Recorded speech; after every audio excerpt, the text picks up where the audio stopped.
commitment for restoration of land in the world. It's the objective is 150 million hectares of land by 2020 and 350 by 2030.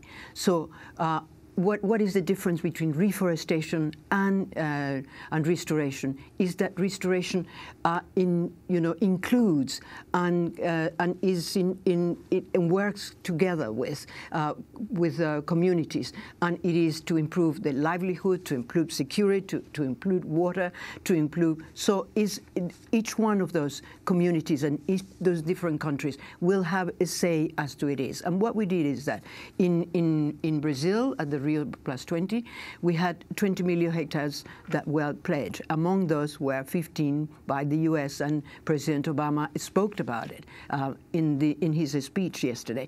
But yesterday we have countries like the Congo, Niger, Colombia, Ethiopia, Guatemala, and Uganda, and it amounted to 35 million hectares of land that they had pledged to restore. That comes to 55 million hectares of land that we already have the pledge. Now, if we are able to achieve the 150 million hectares of land, restore that land, what it will amount to is we will remove 1 billion tons of carbon from the atmosphere, which will reduce the emission gap by 11 to 17%. That is enormous. But what is really important to understand about restoration, because a lot of people understand what is reforestation but don't understand what is restoration, is that it is working together with communities, with the people. They are the ones that are being consulted as to how they want to do it.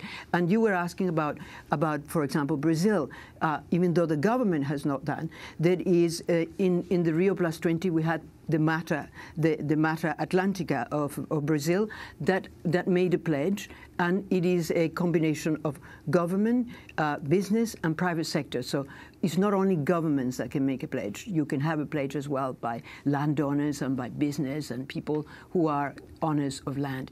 And I think that it is a hope, because we cannot really rely upon leaders to do